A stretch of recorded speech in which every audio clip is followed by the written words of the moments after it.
Okay, this is titles and bumper animations. What do I mean by bumper animations? Those things you might see before a movie, before a TV show, sometimes at the end of a TV show.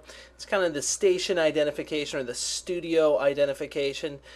Typically under 10 seconds, just a quick little animation, maybe letters coming together, words coming together, and it's just supposed to look kind of slick and show off your studio name. So that's what that means, and we'll be doing that probably more in part 2 and part 3, but for part 1, it's mostly just going to be playing around with some titles, manipulating text, and some kind of conceptual stuff. And for most of you that have taken tutorials in the past, we'll be covering technically ground that we've been through before, conceptually some new stuff, but again, tool-wise, nothing really drastically new. Okay, so let's pop into part 1 here. And I gotta warn you right now, this is mostly a Flash 8 tutorial. What I'm going to do though is, at least for this lesson, maybe some of the other ones, I will put a folder in here for Flash 7 files. Because, at least with this one, we're not going to be doing too much with those Flash 8 filters. And actually, those filters aren't in the Flash 8 Basic, but the files would still open up anyway. So just know, though, that if you're using Flash 7 toward the end of this, you're not going to be able to do too much. Okay, so depending on your program, pop into here, open up the start file, and we will be ready to roll.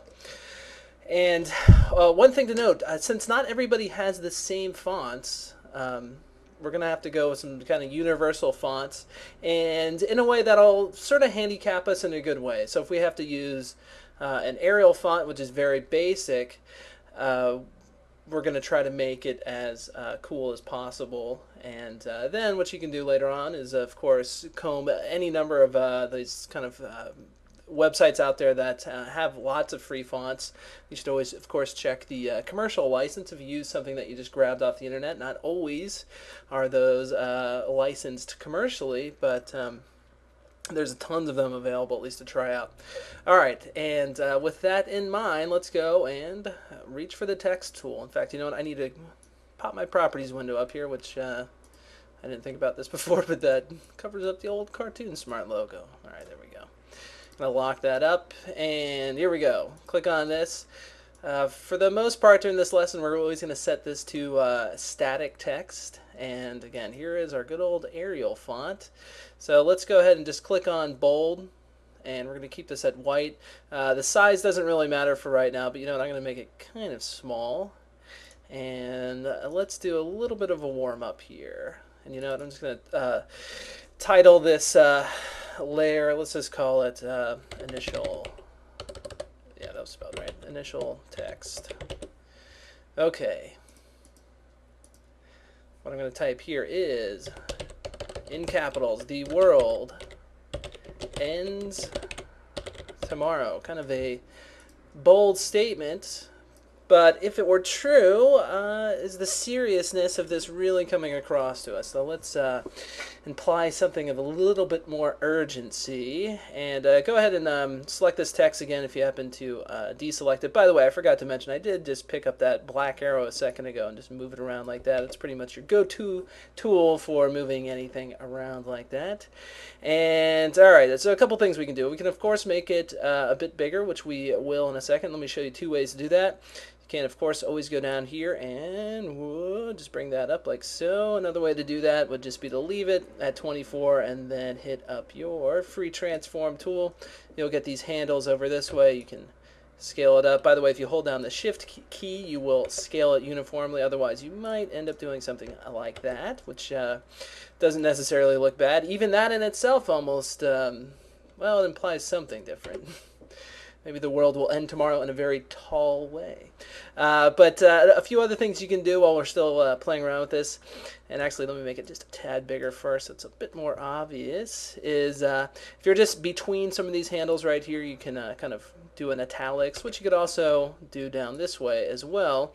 But if you wanted to give it a little bit more of a italicizing like that, you could throw that in there, and that actually almost looks like Could be the title to like a James Bond movie right now. I seem to remember one of the movies had some title that was really sped across like that.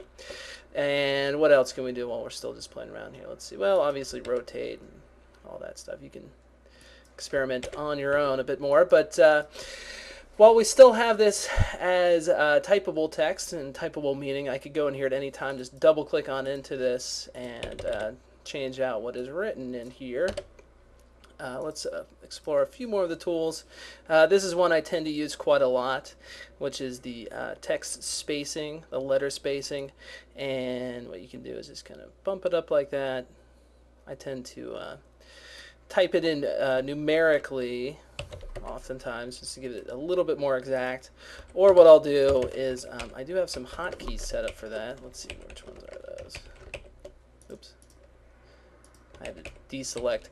What I'm pressing down is the control key and one of the arrows. That might not be a default hotkey. So if it's not, what you can do is just come over to here, and where is that again? Oh, text. Letter spacing. Okay, so explore what these hotkeys are for you. And of course, at any time, you can always go up to your keyboard shortcuts and figure that out.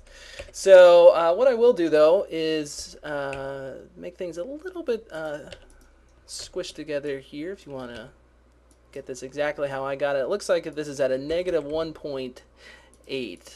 And as you can see, are any of the letters actually touching? It's kind of hard to tell. What I'm going to do is just select the magnifying glass here, the zoom tool, and just zoom in. And let's see.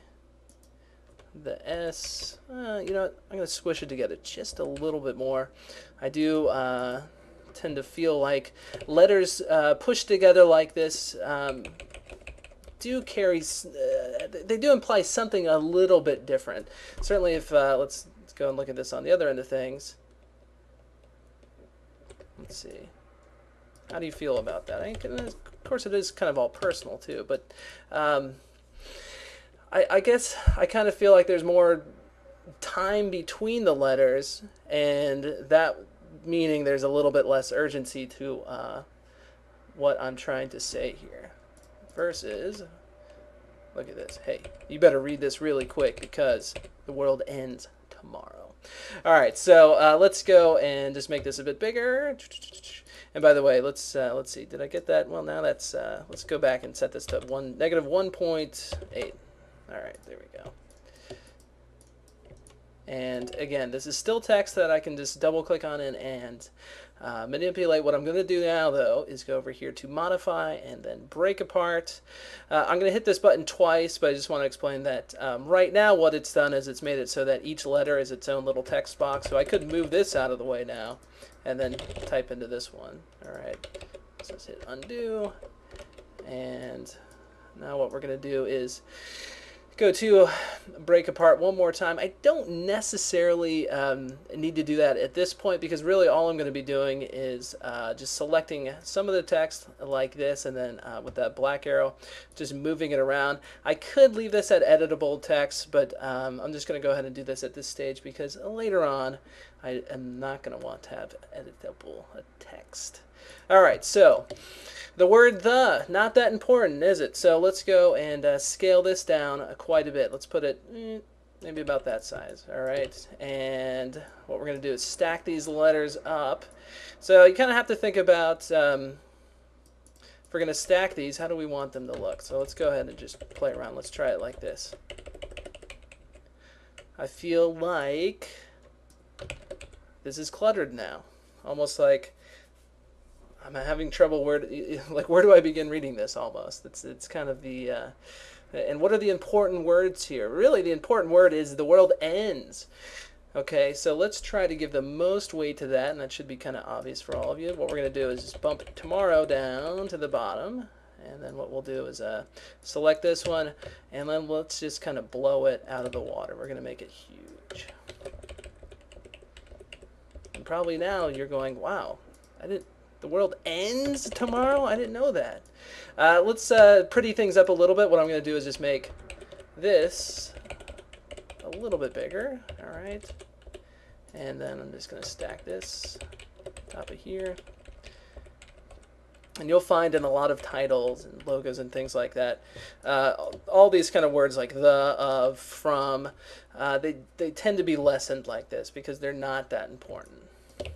And I think this actually looks fine. What you could do though, if you wanted to like square everything off, you see this a lot of times in logos or emblems.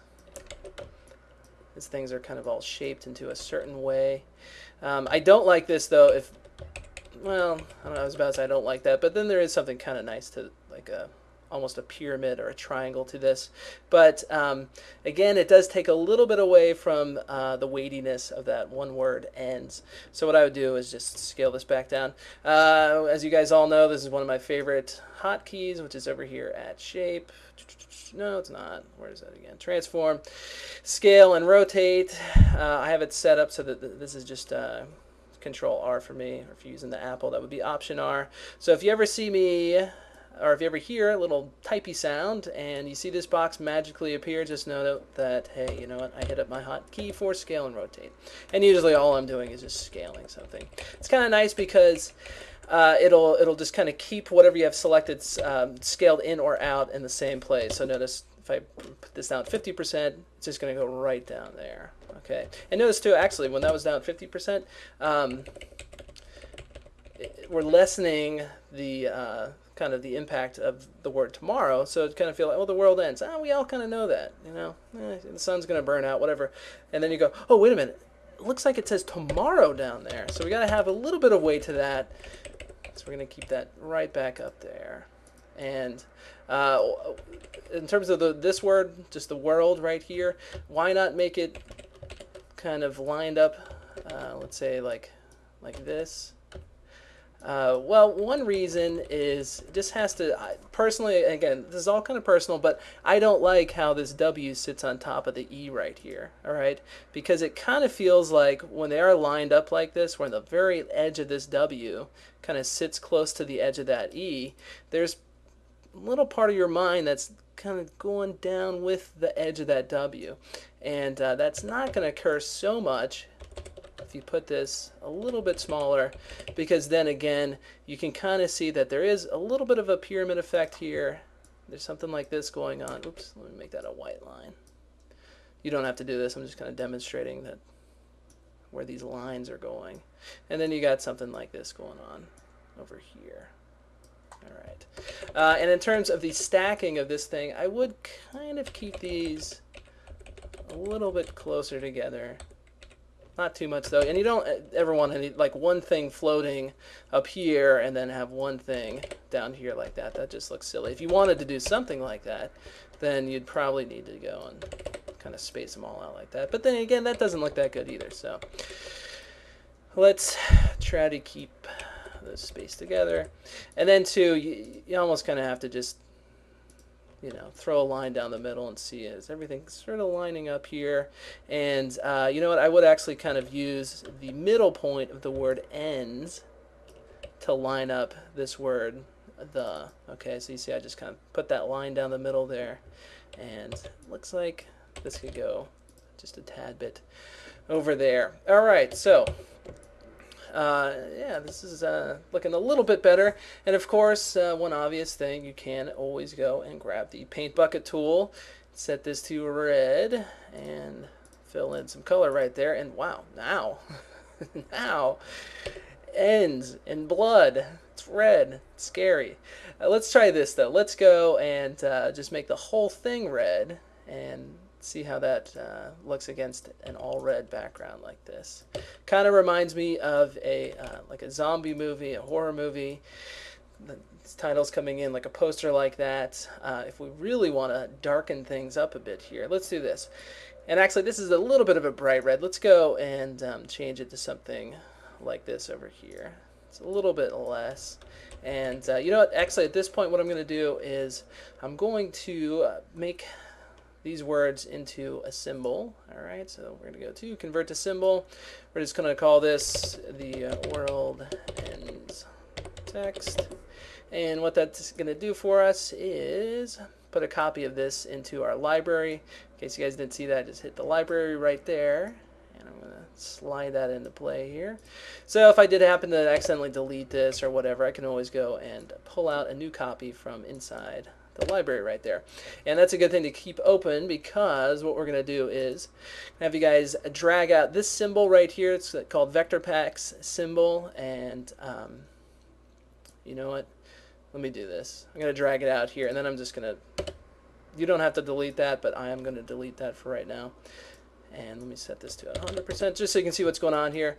The kind people at Go Media have lent us some vector art for this particular tutorial. So what you're going to do is once you get this on stage, just go to Break Apart and just take note of all this good stuff over here. This is where to buy the commercially usable versions of these same vector masterpieces. They are beautiful pieces, and they are certainly time savers if you wanted some sort of splatter effect or brush stroke, or they have all sorts of things. So go check out that website. It's easy way to remember it is also vectorpacks.com.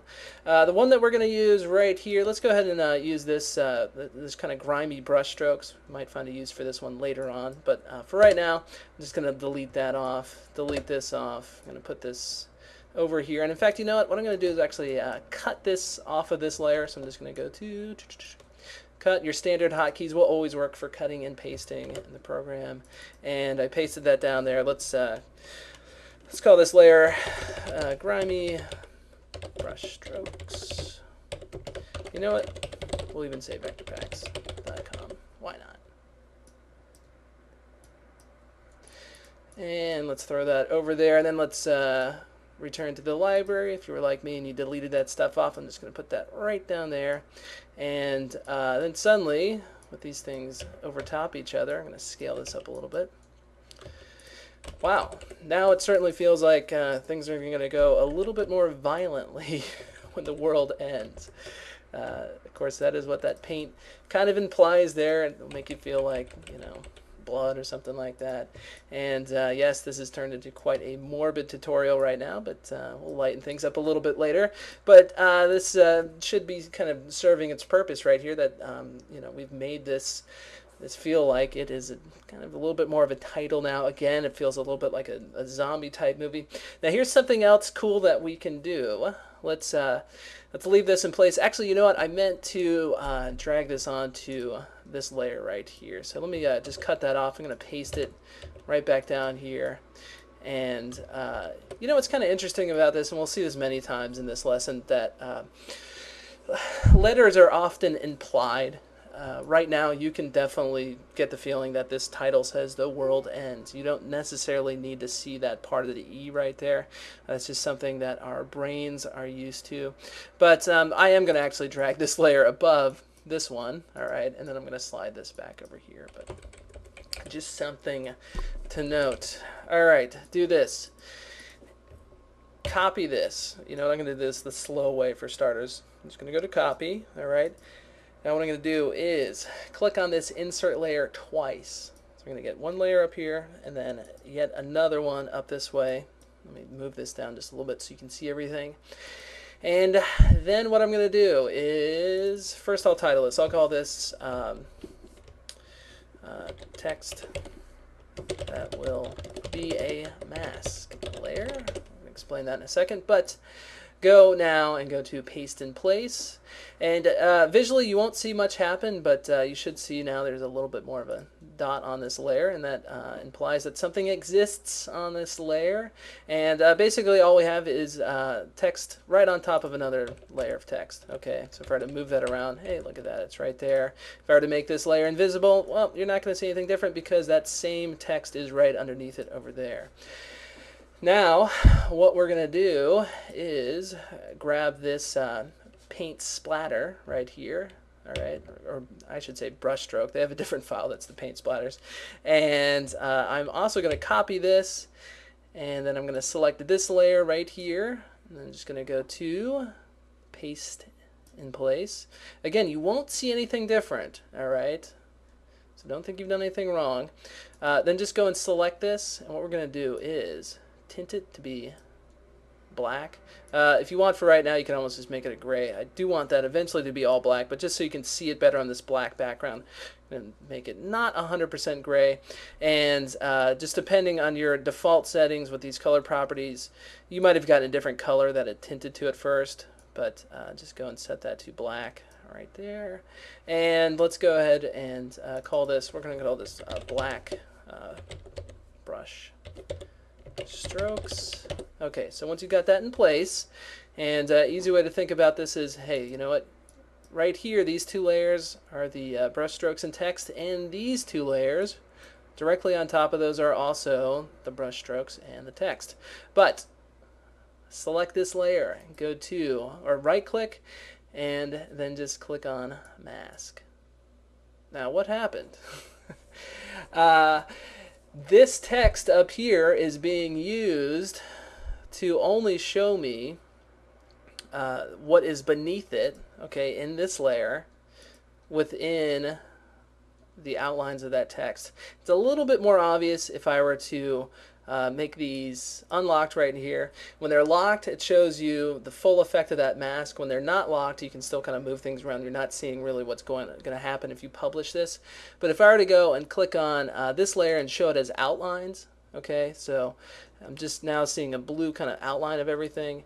You'll see that if I were to kind of move this around inside of here and then go back and like lock it, now that mask is in a little bit of a different place. Okay, and let me just kind of do that a couple more times. It might be a little bit more obvious what's going on. So you see now how the gray is only in those little areas of that that title. And this tends to look really nice. Let me put it back in place. Oh, gotta move it over just a little bit more. When you have things locked up, and let me go ahead and set this to being full black again. And I think this looks a little bit better than when we just had the red over top the white. And what we could do is let's unlock only the brush stroke layers, okay? And then what we can do is just kind of select them both at once. If you go to select all, but you have certain layers locked, you're not going to move them around. So then we can just kind of play around with placing this inside of here and seeing just little differences in how it looks. Let's see, it might even look better over here, things like that. And that's something to consider too, that in terms of a readability issue, if you do feel like you've done something that, oh man, are people really going to be able to read this? They tend to have an easier time with obviously letters in the beginning of the word and then filling in kind of the blanks at the end of the word. Okay, so like if you were to just take something, actually, you know what I'll do? I'll put this my library over top some of the words here. Okay, your mind is able to make out, well, that's probably the word world, and this is probably the world ends, and this is obviously the world, you know, the rest of tomorrow. So boom, there you go. So it's not as much of an issue, whereas if I had gone and covered up this part of it, well, maybe this is Ben's, or maybe this is, I don't know, something that rhymes with world. But so let's go ahead and play around with this just a little bit more. I'm going to unlock those layers again. Maybe just scale things down. So maybe it's only covering up part of the S. There's a lot of cool things. I think that kind of probably looks the best over there. Let's do this though. Let's kind of just keep building on top of this. We'll play around with just a few more things. So what we'll do is let's unlock this layer right here. This is our initial text, the one that we started with. Okay, so I can move that out of the way just to show you guys which one it was. I'm going to copy this, all right? I'm going to create a new layer yet again. We're going to call this our initial text, but thinner, all right? And then go over here. Remember, I do have that copied in my clipboard. I'm going to go to paste in place. Again, you won't see any difference until you start moving it around. Then it's kind of doubled over on top of itself. But I'm going to break this apart. All right. And what I'm going to do now is, just for the sake of showing it to you, I'm just going to change the color so it's a little bit easier. So you guys see that I'm editing this one, not the one underneath it, which I'll also lock that layer as well. And what I'm going to do now, oh, you know what? I didn't explain this. I'm sorry. Let me undo a little bit. I did break that apart, so it's no longer a symbol. So I'll just start that over. I'm going to go to break apart, and then it's back down to being kind of editable vector artwork, and it makes it easy for me to go over here and switch the color like so. Now what we can do is, let's go over here to shape. Oops. And expand fill. We're not actually going to be expanding this fill. We're going to be doing just the exact opposite, which is to inset it. All right, and let's start with just insetting this by 1 pixel. And as soon as I click OK, it should be kind of obvious what it does. Actually, let me hit it one more time. Actually, I'll do 2 pixels this time. And you can see that sometimes it doesn't always do what you want. It kind of filled in that little area right there. But obviously when I zoom in, you can see that it has now kind of inset that shape that was there before. What I'm going to do is undo this just at least a couple times. And we're going to go to expand fill one more time. I'm going to try this just at 1 and see if I lose the D over there. And it looks like I did lose it one more time. That's kind of just the nature of things that's going to happen, but it shouldn't be something that deters you from using that tool. But of course, because of course, you know what we can do is just go in and just edit that out ourselves. It's not the easiest way of doing things, but it might be our only method. So let's do this. Let me first though take this top part out. I don't want that effect to be on that word right there. I'm just going to do it on world and the word tomorrow. And let's do this. Let's go and work a little bit of a repair on the letter D there. What might be easiest to kind of subtract out that part inside of there is to go and lock this layer. Let's make it invisible. Let's go back over here to just our initial text, this symbol. What I'm going to do is double click inside of it. So I am back inside of here. I could go and edit this. I could move these things around just using the black tool here. That's kind of the nature of the vector art. We can go and play around with it, do wacky things. And what I'm going to do is take a fill color. Let's make it, I don't know, green. I'm just going to fill it inside of this space right here. Okay. And I'm now going to select it with the black arrow and just move it out of the way.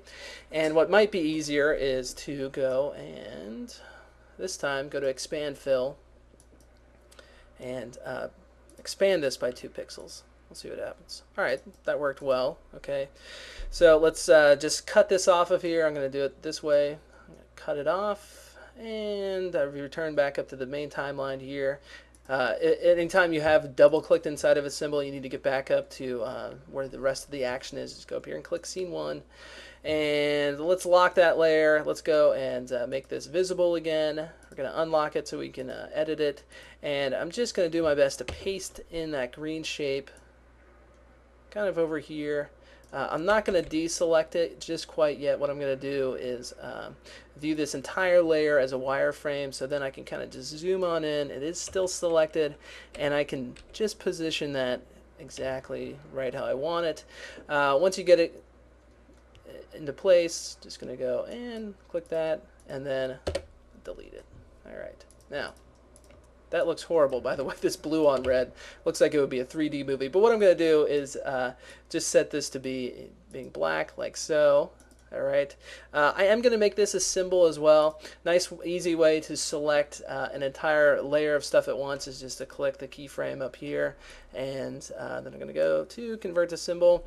We'll call this, let's see, initial tag, or but thinner. Okay. Now, there's something to be said for this text right here. This this effect doesn't look that bad here. I think it's okay. Kind of reminds me of like a 70s film. But to make it even more kind of 70s, check this out. Just select this text, and if you were to move it over here like this, look what's going on down here in this word right here, like this. This is just kind of a thing that you would see in a lot of posters for movies way back when. You don't see it that often anymore, probably because In some ways, it is a little obnoxious. It makes things like this word, well, this letter E, kind of hard to read. You still kind of get it, but let's see. What I'm doing is I'm just moving it down a little bit, and again, I'm just kind of showing this to you guys to demonstrate it. I wouldn't really suggest that this is maybe the way to go with it, but it is interesting to note that your eye is able to pick out exactly what this says, regardless of the fact that the red part is getting covered up 90% of the way now. Okay, this is an E. This is clearly an N. This is a D. This is an S. So something to note. This reminds me of the Superman titles right here. And if you remember those, instead of them being red, let's see if I can select that underneath. Oh, no, I selected the wrong one. They were blue, like, let's see, kind of like that.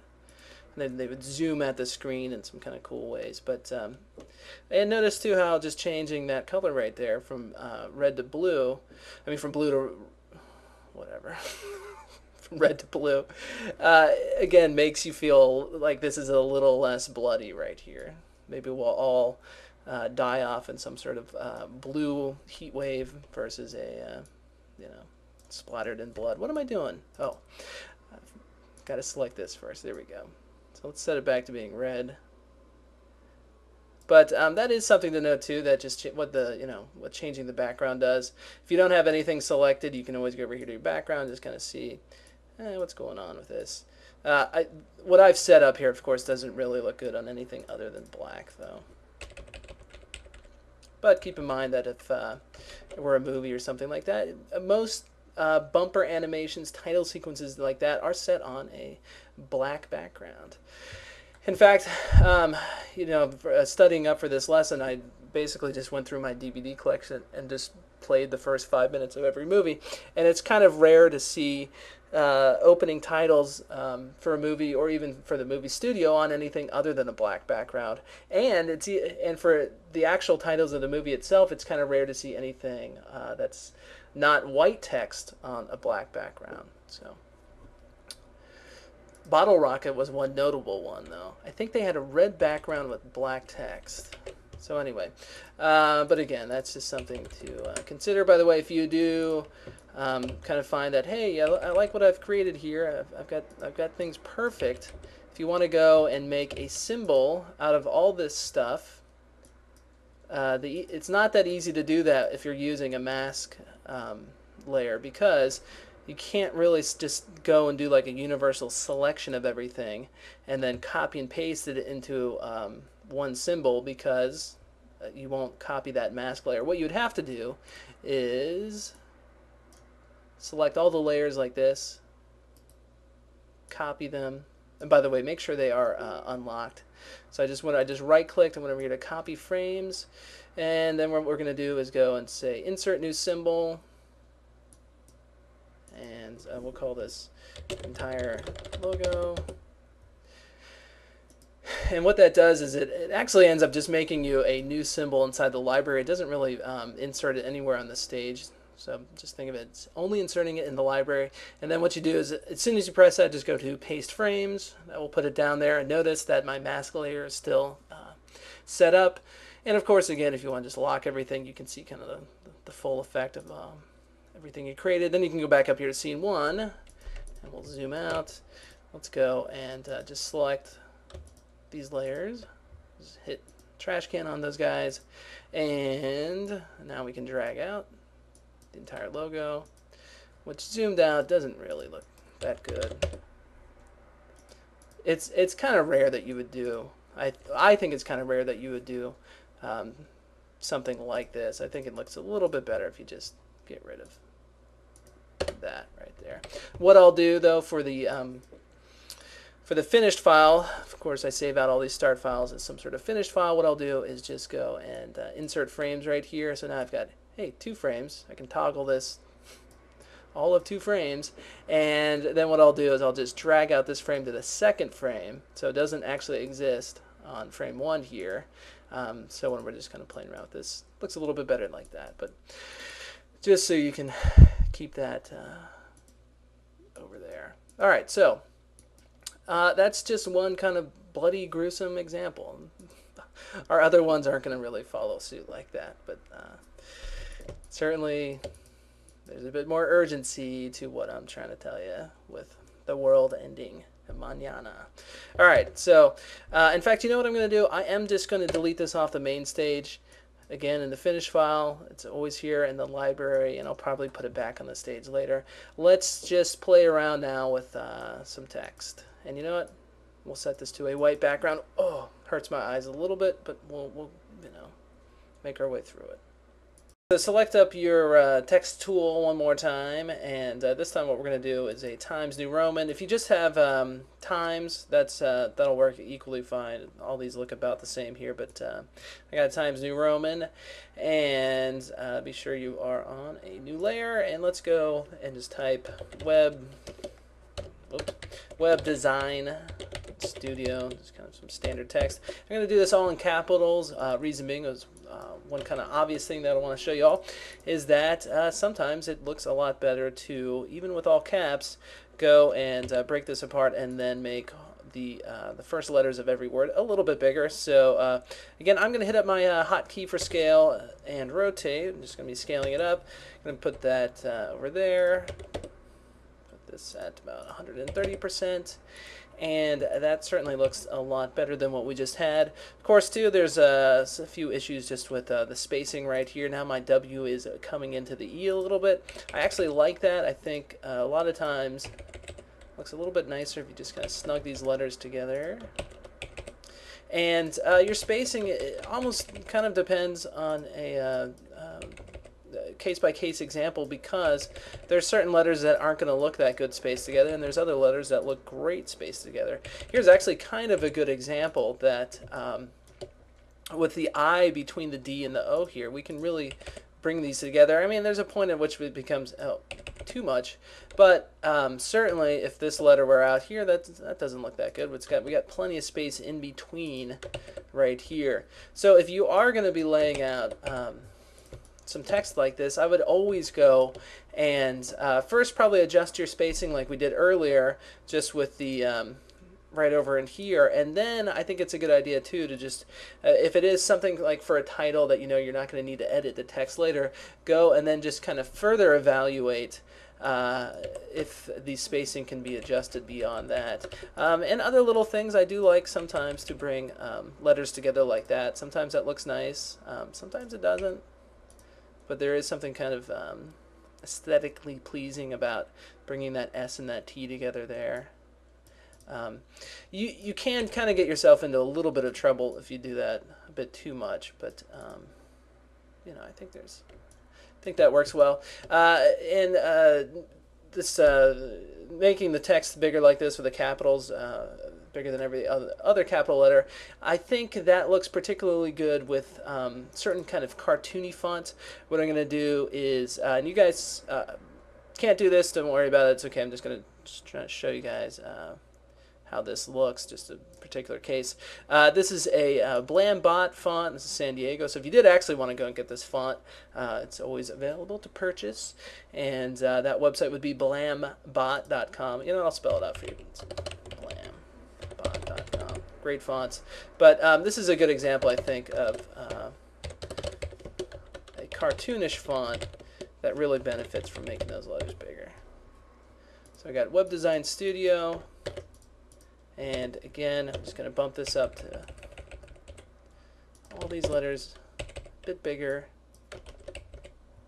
And I'm sure you'll notice that anytime you go and you get some of these cartoon fonts from anywhere, not just blambot.com, but it's always kind of hard for the creator of the fonts to figure out exactly what the default spacing should be between some of the letters, because if they're highly stylized, it's always a case-by-case example of you know, how should this follow this particular letter, and what they have to do when they create them is just kind of, you know, figure out the best possible average space between them. Like for example, this G and this N right here came together like a little bit too close together. I'd go and move that out just a little bit. Otherwise, if it's in there like that, oh, I don't know what, what letter is that exactly? And again, too, when you get kind of cartoonish fonts, you have to keep in mind that sometimes the letters, not in this case, but sometimes letters are so stylized that it's hard to even make out a little bit what they are. And that's kind of more with like graffiti fonts and things like this. Again, these letters here are all obvious. And another thing, actually, with these letters, I would probably even go and make them a little bit bigger. Again, I know that you guys aren't doing this on your end, but just to show you all that you can go and kind of take things almost to the extreme, but it's not that extreme with certain fonts. Okay, so I'm gonna wipe that out. Back up to this example right here. What else did I want to mention? Let's see. I remember, you rarely see the opposite of this, where you take letters following the first letter and make them bigger. But rare cases like that, let's see. If you had a C and a K, all right, you might recognize this as looking similar to the Calvin Klein logo. They have something like that. And this actually sets up kind of a good example of something to avoid, which would be, just suppose you had a situation like this and you moved the C ever closer to the K. All right, so right now, it's clearly C and K, but then if you butt this one right into this one, well, suddenly now you've made yourself like a DK, because people will read it like this first part is a D, and then obviously they'll spot the last part as that K there. So something to consider. And again, the rare time that you might see something like that would be if it is just an abbreviation for a company like WD, and then someone might take the S over here. And this is an example. I guess actually these letters all kind of do work together. There's a few. I'm trying to think of a few other logos. I think there's a company called it's either JSP or JPS, and it's actually a beautiful font. What they have is something like where all the letters are intersecting. They're about the same size though. So let's see. It's something like this. I'm trying to think. But you're able to clearly make them all out. Let's see, maybe it's something like that. But and there's a few other companies that do similar things. Certainly this S looks really nice with that D. I'm not sure about if you had a W, but like look at this right here. That's actually a beautiful kind of image. Just how they intersect like that. Good flow to it. So something to consider. All right, let's wipe that out. What I'll try to do is actually come up with a JPEG or something like that to include in with this tutorial, just some of these various examples that I'm going through. They're not really worth saving though.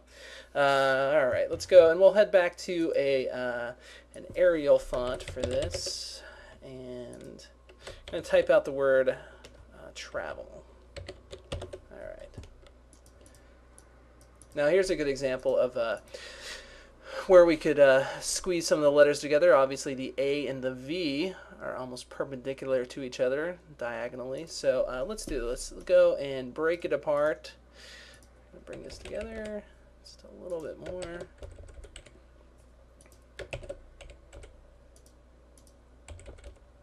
This is something I tend to do a lot where, let me make this a bit bigger.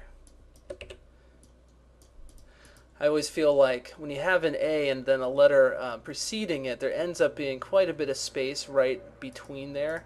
Obviously, certainly a lot more than what we just created with the A and the V. So this would be a good case of where we can just kind of put those right together. Again, something you don't want to do would be putting that L right into that E. Otherwise, you make some sort of crazy symbol. All right, now we got our T kind of floating out here a little bit. I got a few options here, and you know what, first before we do anything else, let me just select all these, and I'm just going to go to break apart. If I were to go and just scale up this entire letter, let's make it 140. All right, so I'm going to put that, scaled it up, and then I just moved it over there.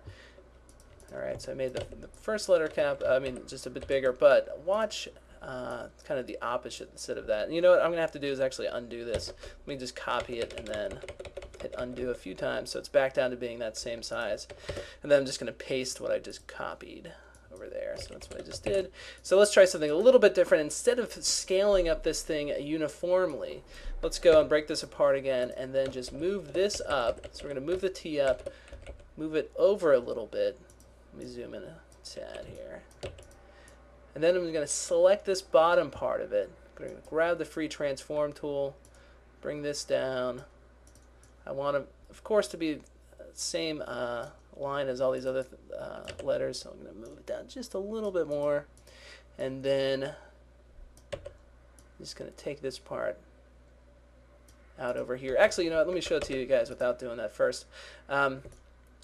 This almost feels like some sort of giraffe type letter. It's almost like a little bit too tall, but I think once you go and you move this out, okay, which is a common thing with text, you'll see them stretch out or extrude some part of the lettering to almost encapsulate the word. And you know what? I think this looks good. There's just one little issue. Let me move that over. That I'm just going to move this down just a tad bit and then trim out just a bit of the bottom there. Because what I'm trying to do is make it, almost think of this like alleyways between the T and the R here. I just want that same amount of space up here at the top. For example, if I were to just cut a line, just draw a line right through there, I feel like this is the same exact amount of space between those two areas.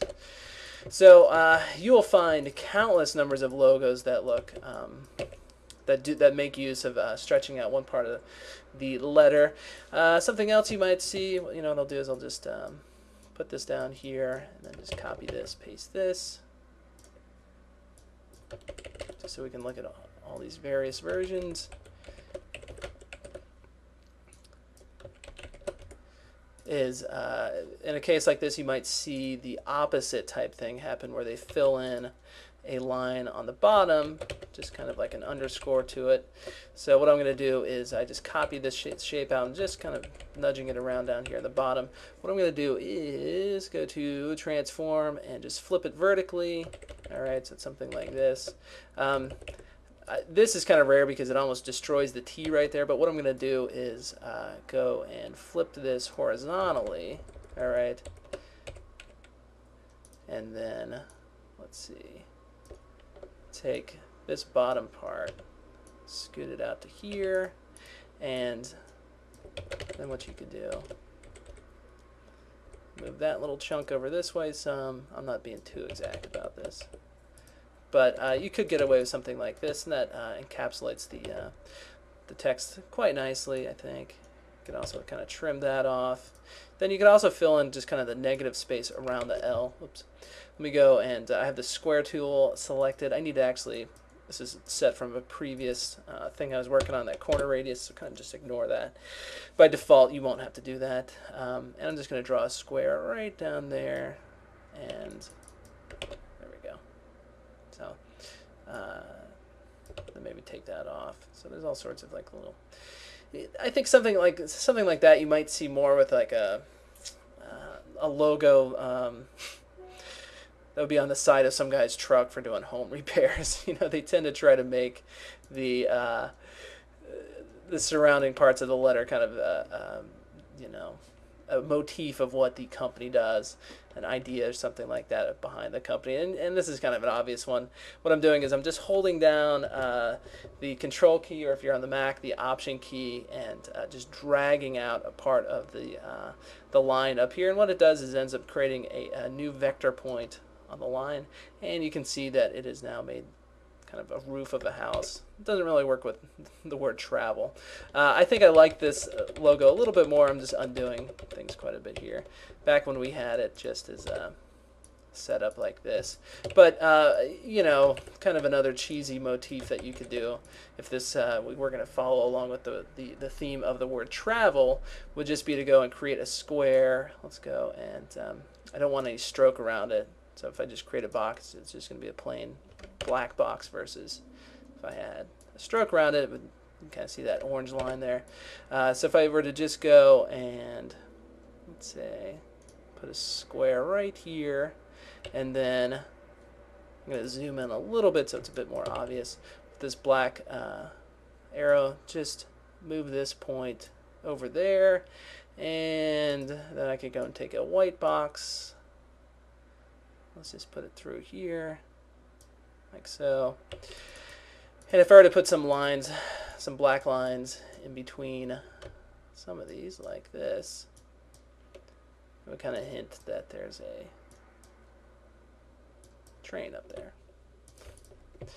Again, kind of cheesy, but that's a common thing. You'll see something like that going on all the times with logos. If it were a company that sells coffee, and if they had the letter V in their logo, you might see some steam coming out or something like that. And it's usually not too much of a detailed element. Again, it's just kind of a simple shape or simple form that gives you a little bit of an idea of what that company does. So, you know what, I guess I will save this for you guys. We'll call this travel text 2.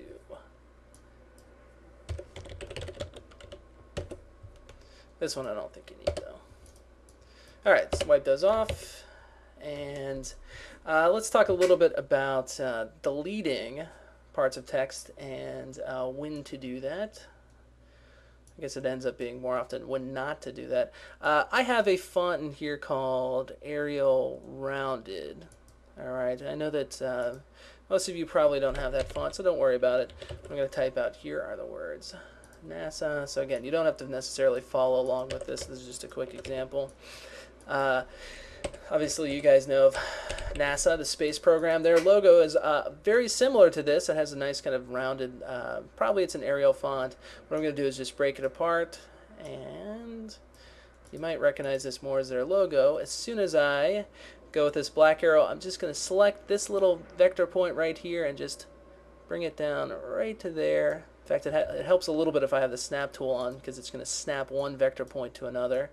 And look at that. So whoever designed this logo, why did they do that? Probably because the A now kind of gives you the feeling like it is a rocket ship.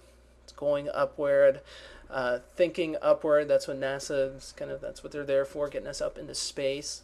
So it's just that slight little indication that definitely your eye tends to move up with those letters. So it's usually red too. All right, wipe that off. You know what? I'll give you that though too. So that's in the library if you want to just poke around with it. Another example of a good way of deleting a part of a text. Let's go and just back to the text tool again. I'm just using Arial. We'll go DBL, just type that out. And let's make it a bit bigger. Send this up to here. I'm going to break it apart. Let's do that twice. And first thing I want to do is try to expand the fill on these letters as much as possible. Sometimes that breaks, sometimes it doesn't. Let's just go and take it to the breaking point. I think if we go expand to a distance of 5, we should be all right. But if we do that one more time, we might have a problem. Let's see, maybe 2 more. Nope. Let's keep going. Alright, so that's expanding out kind of nicely. Another thing you could do if you just wanted to kind of weight one side of the letter a little bit more, you could go and just select it, then go to copy, paste in place, and then with the directional arrows, while it's still selected, just kind of move that over. You are going to, of course, end up bumping one letter into another one if you don't watch out. So if you did want to do that, I would probably separate the letters a bit more first, and then just go do something like that. And when you drop them together, or if you deselect, the one that you copied, they do end up merging, of course. I think that looks kind of nice. One thing I might do, though, is just take this part of the letter. You can just select this much of it, copy it, paste it in place, and then just bump it up there. So you get a little bit of just that same weight over there. But still, it does feel like it's, I don't know, maybe stretched out a little bit with the B there. It's just something about that little part of the L. I didn't like it being that low down. By the way, that just general little hint at something. That's so much easier to go and just select this extra part over here and then copy and paste upwards versus trying to match it up down here at the bottom, because sometimes if you do that you'll end up not selecting enough. You can see if I were to zoom in on it, see I got a little bit too much or too little over there. Easy thing to fix, of course, but you know, why fix it if you don't have to? Let's see. Okay, so suppose this was a company where they wanted to stress that they do things really quickly, so they might want to just try to include some sort of hint of speed, some sort of speed line throughout the logo. And let's do this. First, though, we will skew it just a little bit like that. I got the free transform tool selected, just skewing it. And then let's worry about deleting out some of this. Well, ideally, I don't really like that these things got rounded. That just kind of happens when you expand things out like that. So just note that, you know, probably wouldn't have gone rounded, but couldn't help it. All right, so what I've done, I'm just going to select just a little bit right there, delete that out. If you were to zoom in on this, that's certainly not perfect, but you could go and just pull this down just a little bit, and it'll give you a nice little cut through like that. And then what we'll try doing is something right down here as well. Just cutting that out. And might feel kind of weird to do that at first, but once you see it in place, and where I guess kind of once you just think to do it, it feels very natural, you know. Oh, yeah, okay, that makes sense. You don't really lose the fact that it's a D. Probably I cut that a little bit too much on that one down there. Let me just try that one more time. Let me go half that. Yeah, something like that. Let's see. Okay. And then what you could do is just kind of go out through the other letters. Probably would have been a little bit easier if I'd gone and just made one selection throughout the other ones.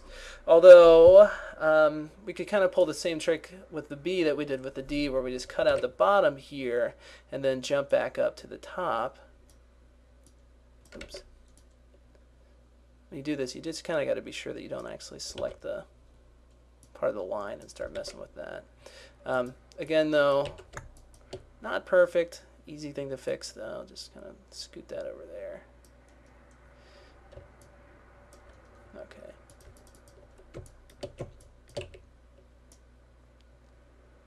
And then just kind of continue that going on throughout that letter. There we go. Whoop, nope. Okay.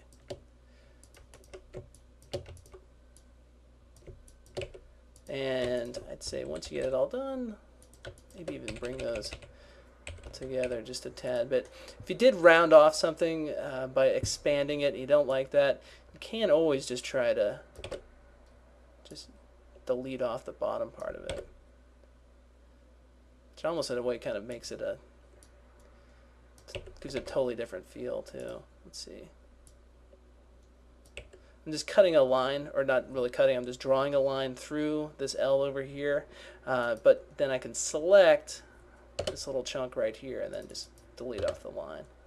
Kind of an easier way of selecting things. So, yeah, it looks alright. Then maybe, I don't know, pull out one part of it just to kind of taper it off at the end, so you get that kind of feeling of swooping through and right out the bottom. And actually, you know what, a better example of that might be to go and take this part. I'm just going to move this out of the way for right now. I'm going to copy it, paste it down here again, and let me create another layer just right basically underneath that other one. And let's go with this color blue. Take the stroke off. So I'm just going to make a square underneath here. The letters are, of course, slanted, so let's go and slant this kind of backing for it as well. Probably, I think it's going to look good if we try to keep about as much space in the kind of the infill of the letter as the kind of the box surrounding it here. Squish that in just a little bit.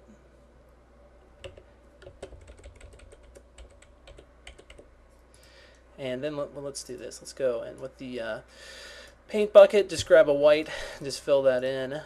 And then instead of having this kind of slanted out here, let's just go and pull out that line to that point. All right. And so now this kind of feels like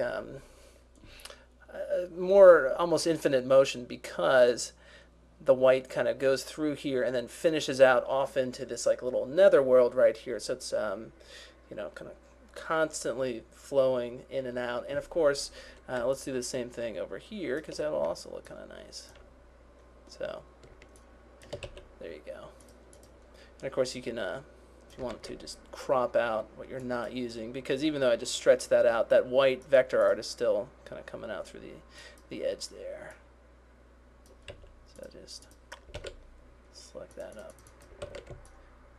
So there we go. That's pretty nice. And certainly when you see the two overtop each other, well, this is just that black and white, doesn't look that great. But now, once it's down here with a little bit of color, it's on a nice white, you know, it feels like a real kind of corporate logo. Gosh, I hope there's not a company out there, DBL, that has this exact same little thing. So anyway, these are all fake little just examples. Not meant to be a real logo, just text. All right, so let's save that up though. Let's call it BBL, and all right. So those will be in the library. All right, a few other things. Let's see. Let's get just an aerial again. Let's call this. Let's use cartoon. Make that black. Oftentimes what you'll see is if you have two letters in a row like this, people or logo designers tend to shift or do something different with the second letter. And obviously you've seen this 100 billion times. You know, just O goes down there, and then people do something silly like, let's see, whoops, how come that didn't do anything? They'll put the eyes. The googly eyes. For the word cartoon, I guess that kind of works, but you'll just see some sort of shift in there with the two letters that follow each other. Not sure why people tend to do that. One example of that is a gasoline company that rhymes with Nexon does something similar with the X's.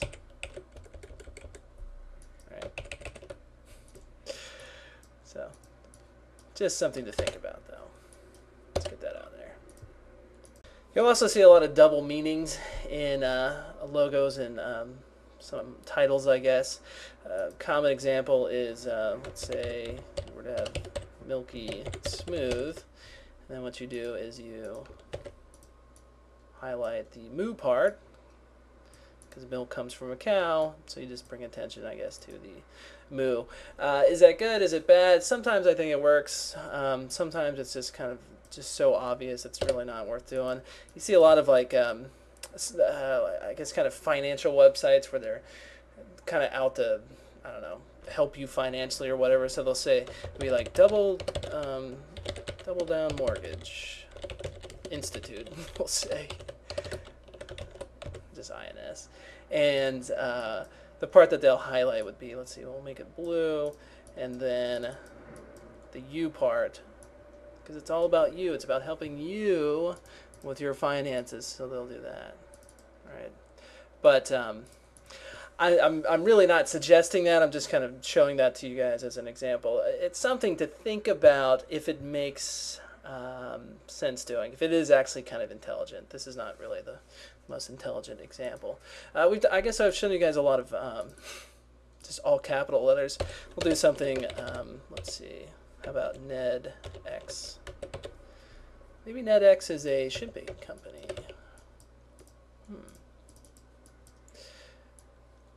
Let's go and set that to orange.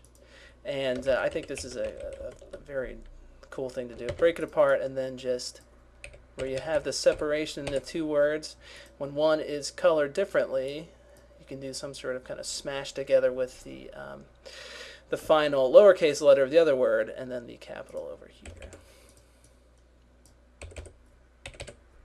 It's simple and clean, but it's a nice Nice looking little kind of logo, I guess. If that were some company's logo. Doubtful. Okay, I'm going to have to grab a font that you guys probably don't have. I'm going to use this Arial Black just temporarily. Let's, I'm just going to type out EGA. What happened there? How come? There we go. I just want to start with a font that's very thick. And I'm just going to break this apart real quick. Break that one apart. Actually, you know what? Before I break this one apart, what I'm going to do is separate these letters, just make sure they aren't smashed together. I do want to select each one of these kind of independently. This, though, for now, what I'm going to do is, have them all kind of touching each other. And in fact, you know what? Let's go and expand the fill just a little bit, if we can. I'm going to try that a few more times. I do have a hotkey somewhere for that. There it is. Okay, that's good. So big, bulky, all smashed together. Now what I'm going to do is just the opposite with these letters right here, EGA. I'm going to try to make them very thin. So let's see. And sometimes that'll work out near perfectly. As you see, as I kind of keep doing that, eventually it ends up getting a little weird. Again, it's kind of rounding out those edges there. Something you could do then is just go and see if maybe another font, like just a regular Arial, would work inside of there. What I want to do is just put this text inside of the other one. So let's see.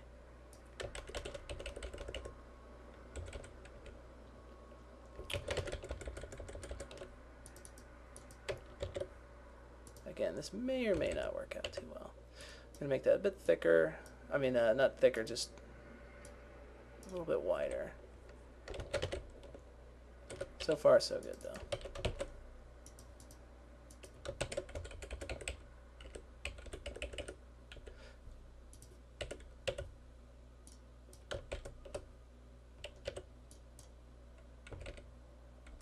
Okay, that actually looks kind of nice, and it's kind of working out. Let's do this, though. I'm going to take these off of this layer. I'm going to put them right on top of this other layer. I'm going to break them apart, and this time, let's see if I can get away with making them a bit thinner. Okay, that's looking all right. So let's try this. Let's get this spaced out a little bit better.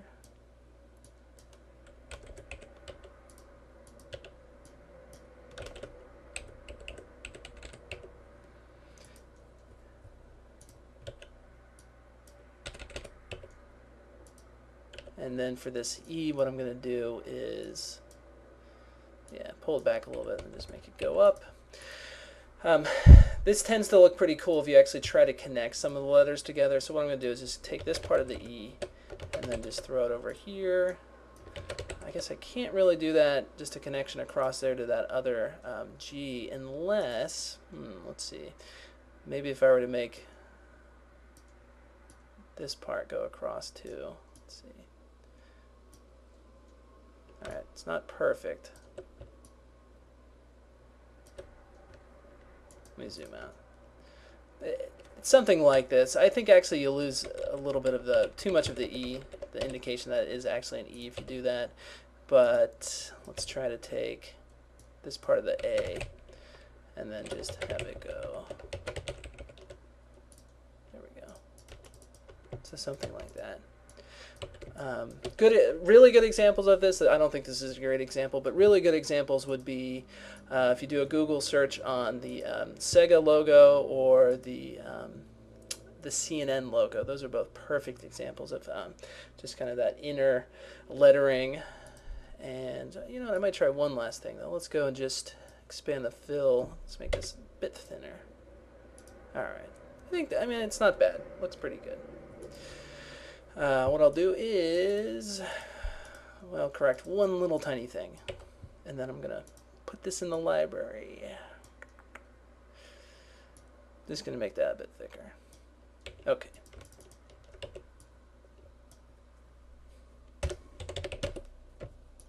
Oh, you know what? I didn't actually select the part below it when I made that into a symbol.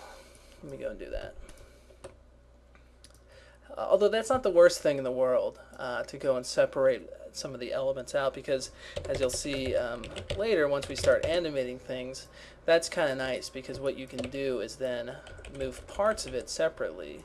Alright, so you could kind of animate this coming into play.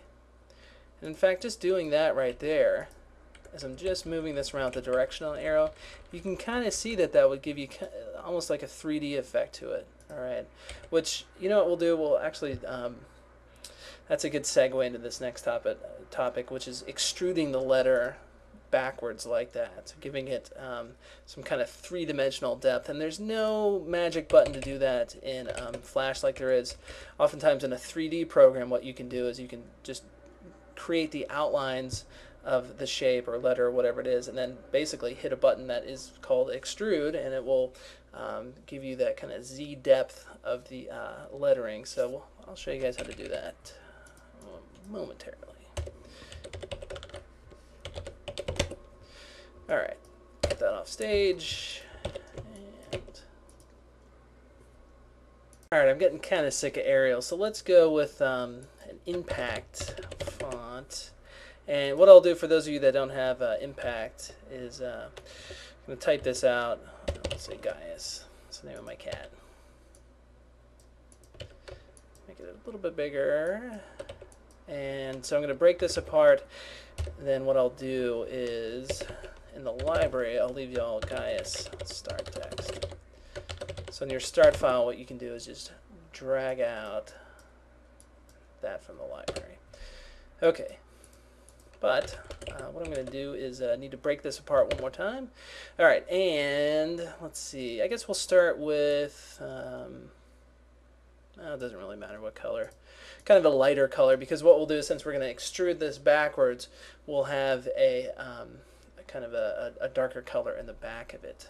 Alright, so let's go. I'm going to cut this off of this layer and put it on a layer, any layer above where I just had it, just so I have some space down below it. So let's copy this again, paste it in place. I hope you guys are used to using the paste in place by now. So you can see I got the same text below it. Let's make this a darker brown. I guess I probably used the color mixer already in this lesson, but I didn't really tell you much about it. It is, of course, right there. You can do a lot of the same coloring over here with what you need to do, but this gives you a little bit, well, easier time usually. For some reason, though, it doesn't want me to. Don't know why that is. Alright, so let's do this. First off, I'm going to, now that I've got it colored a little bit differently, I'm going to put it right back where it started. And then I'm just going to expand the fill on it. Let's do 3 pixels to start. I don't really need too much, although, you know what, I could go a little bit more than 3. There we go. Just a tad bit bigger. Now what I'm going to do is copy what I got. Alright, so I'm selecting the brown underneath. Alright, so I'm going to go to copy. Generally what I'll do for this is just create another layer even under this other one, and then just paste in place what I just got. Okay, so I kind of leave that outline, this one that's now in the middle of everything, that stays in place, and then I've got just a copy of that same text underneath there, and you can move this around, throw it wherever you want. Obviously this doesn't look perfect, because now, of course, things aren't necessarily lining up along here, but that's one of the parts that you're just going to have to kind of manually fix. And to do that, I think the easiest thing to do is just lock these 2 layers up top here, and then just go and with the black arrow, just kind of pull this up like so. You notice how it's kind of rounded out, what I just pulled up. If I were to undo that, and let me flip over here, and just grab the, just holding down the control key, or again the option key on the Mac, just create another point out of this, and they tend to come out straight like that, and then you can just kind of just aim up toward this way, kind of like that, and then you just go through. I think it helps to do it zoomed in. Oftentimes with the rounded letters, you can kind of get away with not doing it.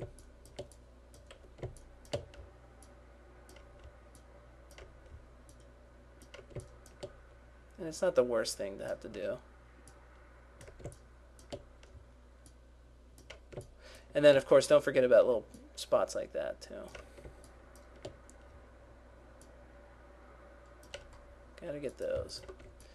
And then you could always just select that all that text and make it a slightly different color. Enough so to the point where you realize that this middle layer is in there, kind of outlining things. Of course, you could change this color drastically too. Let's see, something like that. If you did that, then maybe what you'd want to do is then expand out the bottommost layer. Let's see if we can do that. That might end up looking a little bit weird though, just because, and it might break on you like it just did. But let's see. You could always just copy this. Let's try to copy it and then make it. Well, nah, that's not working so well. We'll just go back and set this to being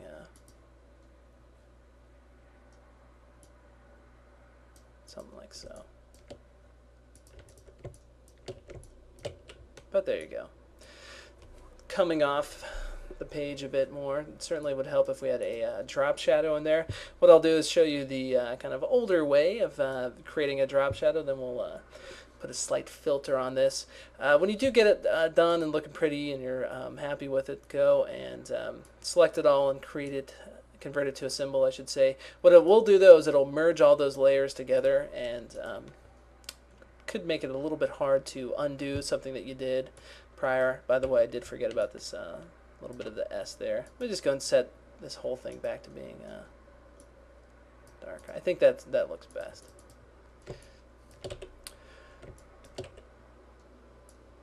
Alright, so we're going to select this whole thing, convert to symbol, call it Gaius beveled, or not beveled, I should say extruded. Beveling is a little bit different.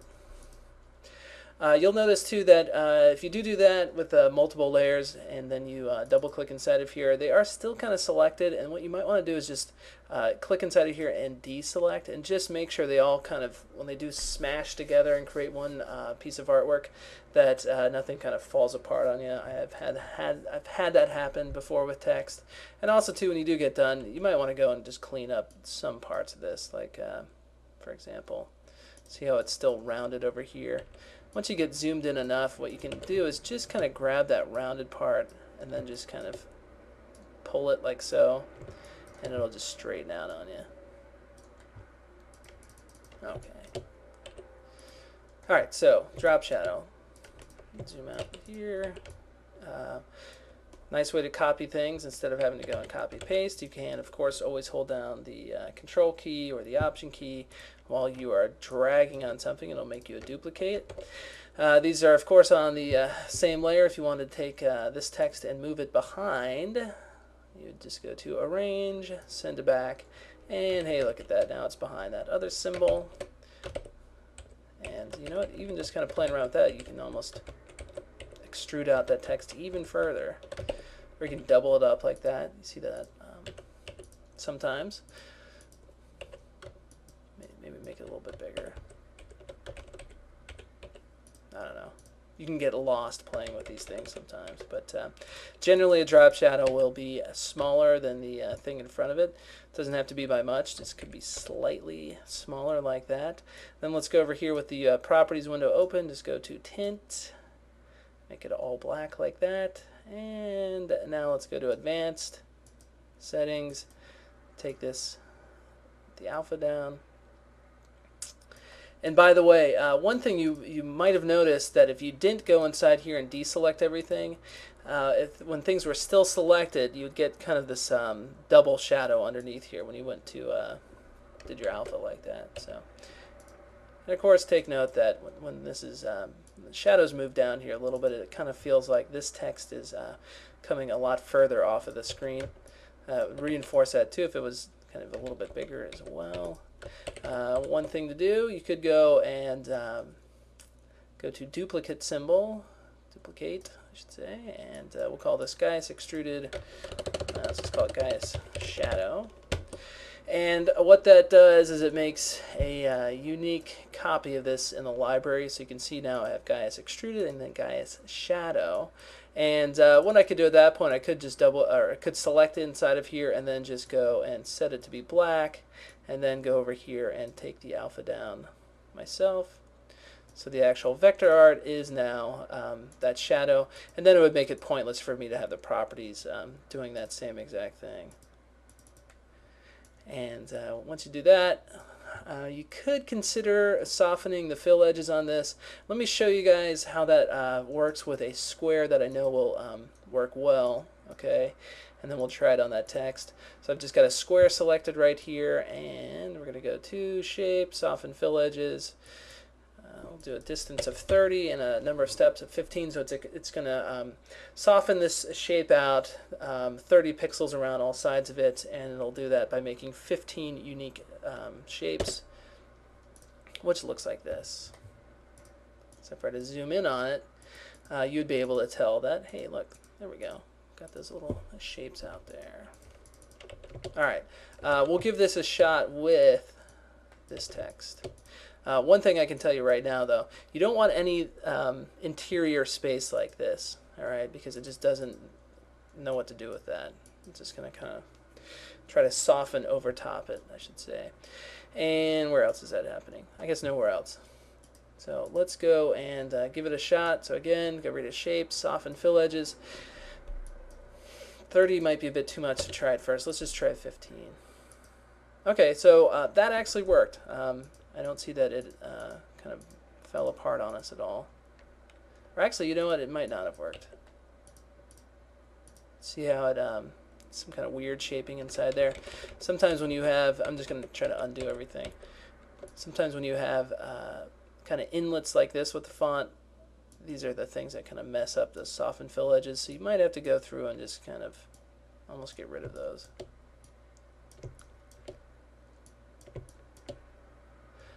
Another thing that can help as well would be to go and select the whole shape and then just click on straighten, and that'll start to, you can click it multiple times and it'll start to get rid of some of the detail in the shape by eliminating vector points. So what I'm kind of doing is just coming through here now and, you know, smashing other things together. I think if we were to go and try to soften the fill edges now, this would work a bit better. I could get a lot more shapes. You can see if I were to zoom in on this, I think I did get a full 15 of them. So I'm just kind of clicking through here like that. And now if I go back out here, hey, look at that. Works kind of well. And that soften fill edges, you don't necessarily have to use that only for creating shadows, I should say, because if you were to go and, let's say, delete out one line of it, you could sort of get the idea of how this could be used to make a different outline color of a shape. For example, I could kind of like fill in the color of a few of those things that it, there we go, like something like that, and then maybe put that behind this thing. But I'm going to undo all that. There we go. Okay, let's go, and I'm just going to select both of those symbols. I'm going to convert them to a symbol. There we go. So now that entire thing, the shadow and the text, will be in the library for you, the finished file. And again, I'll probably lay all that stuff out onto the stage for you. Okay. Oh, you know what, though? Let's go and just take this out here. If you are using Flash 8 Pro, what you can do is click on your filters right here, and then just go to Drop Shadow. And that is easier way of making a drop shadow. Right now it's kind of hard to see it. Let's go and set the angle over to here, and let's set the distance a bit further out that way. And the color, just take the alpha down like so. As for the blurring, that's one of the nicer parts about it, is you can really blur this thing out now. You can also adjust the strength, so it's just a little less. And by the way, I guess one thing to note is that if you did have your angle over here, for some reason that always ends up looking weird.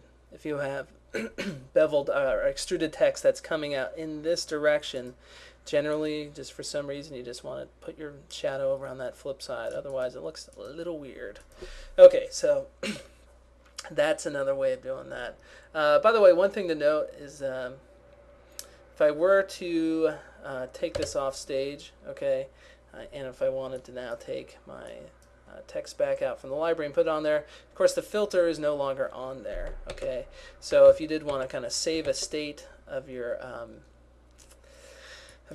logo or whatever it is with the filter effect still on it, what you would need to do is go and convert this to a symbol now. So I can call this guy as with filter, and now I could delete it off the stage, and then I could go and find it in the library and just drag it back down on there.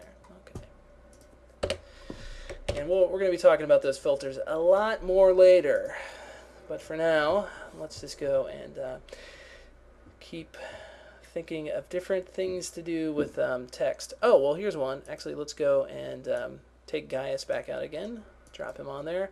And what I'm going to do is duplicate this symbol, so I get a unique version of this in the library. We're going to call this Gaius extruded and in perspective. It's a rather long name. Let's double click inside of here, select the text, and with the free transform tool selected, you get some nice little sub options down here. One of them is to distort it. That's what we're going to hit up, so just click on that, and you won't notice much of a difference until you start to play around with these handles right here. And if you hold down the shift key, what it will do is it will uniformly skew this thing in one direction like that. Or what you could do is not hold down the shift key and then just kind of do something like this. And kind of following suit with that, what I just told you guys about the drop shadow, it does tend to look weird if you have something like this going on. Just almost makes no sense that this side would now be bigger with the kind of extrusion out on that left side. So let's undo that. But there you go. Anytime I do this, it always kind of reminds me of, I think it was the movie Ben-Hur, where they would have these big block letters, like one on top of each other, or some sort of movie like King Kong, King Kong or something. So, nice effect, but I guess kind of a rare usage for it. Alright, so I'm going to delete that off. You do have it in the library. And what else? Oh, there is kind of a last resort way of putting that stroke around a font, meaning, of course, just this brown part that we put around it. If you do have a really scribbly font, sometimes it's kind of hard to do that by just clicking Expand Fill. Even at just 1 pixel, it can kind of break, and some of the font will just disappear on you. So let's do this. Let's pull out another. I'm going to use this Georgia font here. I think this is pre-installed with everybody's computers, both on the Mac and the PC. But what I'll do is let me just type out Hanzo. Oh no, that's not Georgia, is it? Oh, maybe it is. Yeah, Hanzo Cola. For some reason, this font always reminds me of a soda type font. I think it's probably that that type of A right there. And so what I'll do is I'll just break this apart and make it so that oh, you know what? I'm sorry. Oh, yeah, it is bold. Okay, that's fine. So I'll break this apart and we'll just Hanzo start. Just in case you don't have that, and that'll be in the library. So let me break that apart one more time. I'm going to make this just a tad bit bigger. This font would probably actually work if you just went and expanded the fill on it, but if not, what you can do is go and grab this ink bottle tool, and what I'm going to do is just put a pretty big stroke down on this thing, something like that. And obviously that doesn't really look that good, but what we're going to do is first actually copy this, okay, and we will, well, we can put it in either one of these layers. It doesn't matter. I just pasted it in place. So the same thing is over top both of these. And what I'll do is I'll just make the top one invisible for right now, and then underneath, just go and click on, with the ink bottle tool, all these letters, and got to do the inside part as well. And then when you make this visible again, it's got that stroke around it. The best thing you can possibly do if you have to resort to doing this would be to go and select the strokes and then go to convert lines to fills, and you can see right here, see how that part of the Z disappeared. It's not always going to work for you, and the reason being is that suppose I just selected both of these layers right here and scale this down, you'll see that the stroke doesn't scale down uniformly around the logo. So notice up here it was kind of a thinner line. Actually, let me get this at 100%. You can see it a little bit better.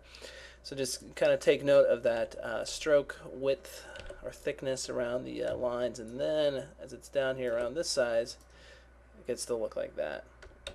So, which will just kind of look goofy if you like animate it or something. So, I'll make this a little bit bigger. Although there is kind of a nice thing about this is that you can change that stroking quite a bit easier, I should say, because now it's, look at that, and that's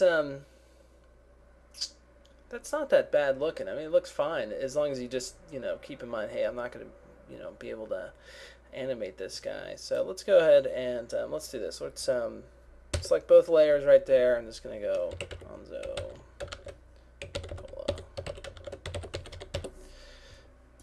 Certainly looks like a soda type font.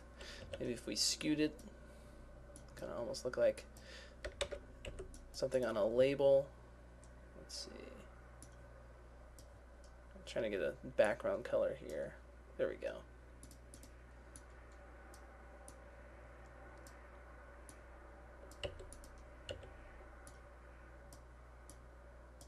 So certainly something like this you could kind of see, or you could imagine on a can of soda. Put another stroke around this, some sort of label. And I know I titled this course, it's about titles and bumper animations, but I'm just trying to give you guys a feel for all sorts of different things that you can do with fonts, just kind of inspiration for what your titles, for whatever it might be, are going to look like.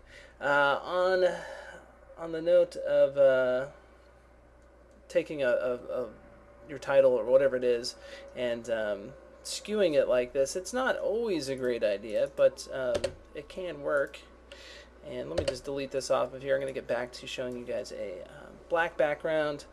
And I wanted to just show you one more font that certainly feels like it almost needs to be diagonal, or at least slanted, like that Hanzo Cola that I showed you. Is this font, Apple Chauncey. I know the PC people aren't going to have that, but I'll just break it apart. If you do want it, let's see, it's just sprinkles. And the reason being is because it's got these curves in it. It's kind of script-like, not totally script-like, and not really cursive either, but it's got this kind of flow to it. So just looking at it, your tendency would be to go, hey, you know what? Let's not make this a straight line. Let's go up like this.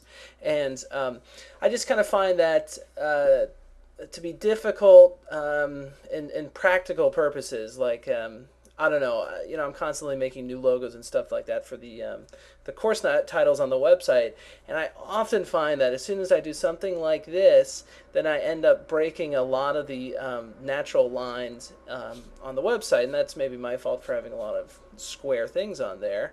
But if you have lines on your site that are like this, and maybe one down this way and here, suddenly this kind of ends up feeling out of place. You go, well, I don't know, did I break the flow? And then you almost want to just throw it over here and some sort of cross. I don't know. It's very weird. But one solution to that is to just go and grab a circle and just kind of encapsulate it. Let me make it a little bit smaller. And then you can see if I do have a lot of lines on the page or something like that, it tends to fit in with them a bit more. So it's just kind of one of those, I don't know, eyeball illusions, I guess. And I think the same thing is kind of true with the square. Although if you had a square, what I would do is probably go and set the corner radius to something like maybe 30. And in case you missed that, it is just right there. You can set that corner radius and boom, you get something like that. So just some sort of container for the font. Kind of like an emblem. Alright, so another thing you can try is making part of the text bold and then the other part not bold, and just kind of stringing the words together kind of close. Let me try this with, I'll go back to that Georgia font. Let's see where'd that go to. Here we go. Try Untold Story. And the story part we will make bold. And kind of works. I think if we're to do this, let's break it apart and then just kind of bring together some of these letters. I think the issue here is it's not just obvious enough that this is this one's not thin enough and this one's not big enough. But if we were to break it apart, let's do that. Let's go and just select this part, and we will go to expand fill. You guys should know that where that is by now. So we'll inset. Oops, you know what? I inset both of them. There we go. Oh, that didn't work. Let's try and expand this one. Okay, so there you go. I think if you're to do something like that too, you'd probably want to change the color on one of them. Something like, there we go. I feel like I see this a lot with this font. I think it's a typewriter font. I know I got it somewhere. Oh, here it is. This American typewriter. I know you guys don't all have this, but let's see.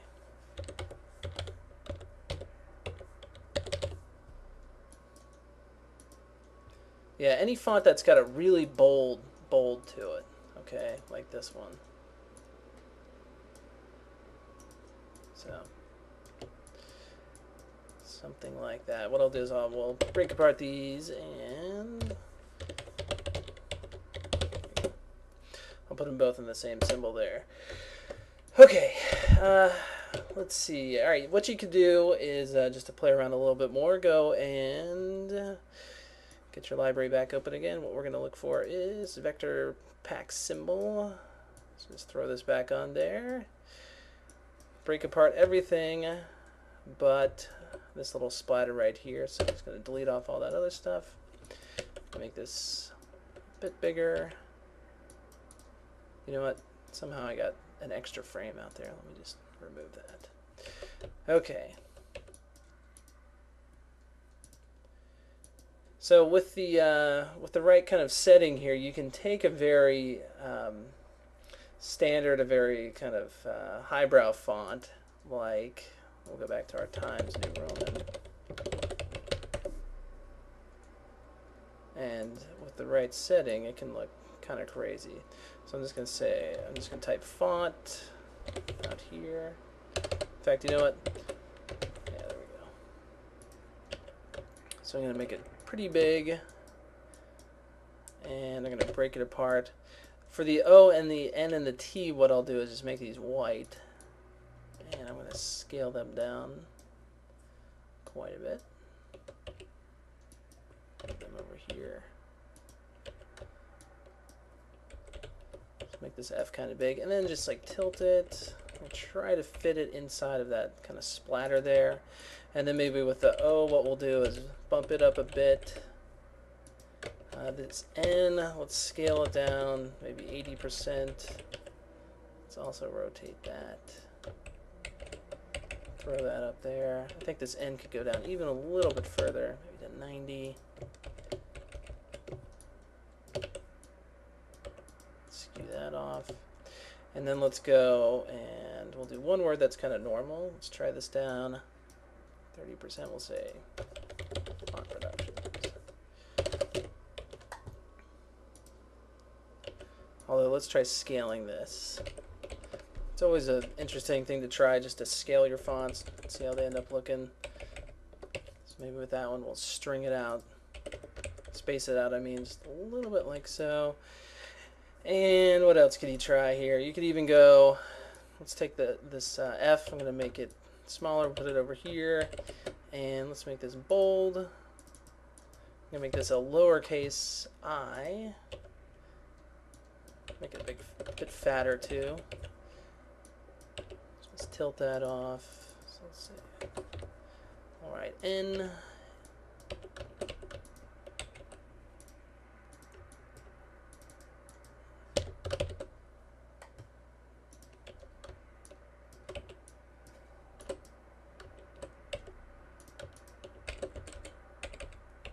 Oh, let's go with the lowercase.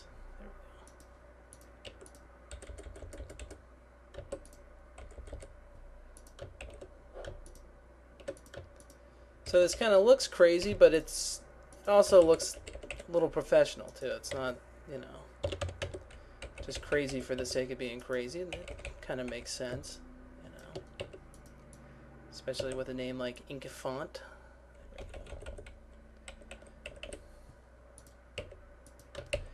And I think that lowercase I blends in really well because you have that dot of the I, and then you have all these other kind of white dots around over this way. And again, something to think about doing would be just kind of that same mask effect that I showed you earlier. Or if it's just a small thing like this, what you could get away with is probably just breaking apart the letter. I just did a hotkey on that to break it apart, and then just taking whatever you needed. Maybe just, let's see, probably that little slice of it right there. I think I need a bit more.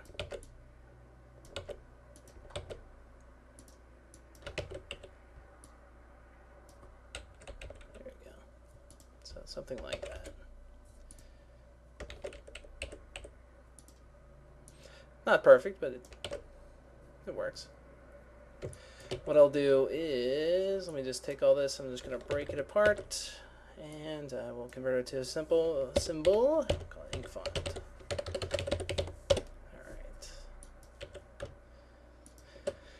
Just one more thing you can think about trying. Now, let's suppose someone's initials were JMD, okay, and they had a product line, all right? So actually, you know what, I'm going to do this just in one bit of text here. So JMD products.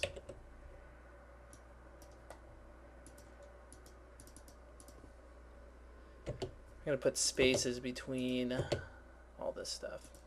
So J space M space D. But maybe it is kind of a play on their initials and what they do. Let's say this, whoever JMD is a doctor, all right? And they wanted to highlight the MD part. So what we could do is, let's break it apart. We'll just dive down one layer and put a white box right there, and then back up top on this other part. Oops, there we go. Oops, missed it again. There we go. Spacing's a little off though. Let's see. I'll do like that. So there you go. Kind of sophisticated, simple though, you know. You can also think about doing very simple things to your text. Let's say, back just using Georgia again, Newlinger.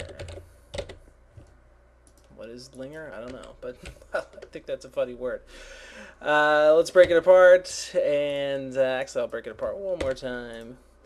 And you could just do something as simple as skewing one letter. In fact, let's even rotate it. It's amazing how many logos are just that simple. If you were to look at the Dell logo, for example, if you do a Google search on that, very well-known logo, you'd probably spot it anywhere and go, oh yeah, that's Dell Computers, and all they have is just one E that's kind of kicked on the side. Although, you know what, it's a capital, and I think it kind of looks like a microchip a little bit, so it would be interesting to get inside of all these people's heads that are responsible for Such famous logos. A good example. I don't know if this is an urban myth or not, but I heard Lexus went to art colleges and just asked students to design their logo, and somebody just basically drew an L with a circle around it. There you go. I guess that's kind of the ultimate conclusion of any good kind of logo motif is to be just almost identified by the one little character of it, or the motif itself, or one letter of it. The Oakley O would be a good example of that. If you just see that O, a lot of people go, oh, no, that's Oakley. Other examples would be like the Nike swoosh. They don't need to write Nike anymore. They can just do that check mark, that swoosh mark. The Playboy bunny. So often you rarely see the Playboy written out. It's just kind of the bunny there. Other notable ones like the McDonald's arches. If you see that golden, yellow M, you'd assume that's for McDonald's. Apple's logo now, just if you just see an apple, hey, that's for Apple. So, all right, so that's an hour-long course in type. You could go to an art school and take multiple semesters of typography, but I've tried to sum up a few things in this short little course.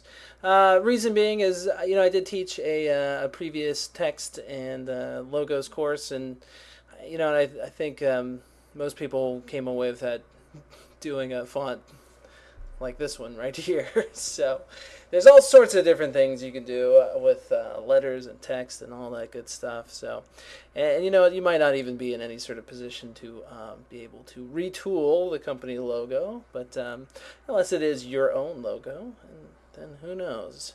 Sky's the limit. But what we're going to do next, in the next 2 lessons, is some actual animation. I think mostly with atmospheric type effects. So we're going to kind of take it easy on the actual fonts itself. We're not going to go too wild with those. And just kind of do some stuff around that. And I think that's going to be a good situation for you guys, because oftentimes, like I was saying, you don't get that opportunity to go at a company to say, hey, you know what, let me take your font and retool everything. No, they got letterhead, they got history with that logo, whatever it is. Even if it isn't great, they're not going to want you messing around with too much stuff. So what you can do then is put their existing logo into a situation that looks a lot better. Some light coming down, clouds running through it, all sorts of crazy stuff. So that will do it for this lesson, and I will meet you in a few moments. Part 2.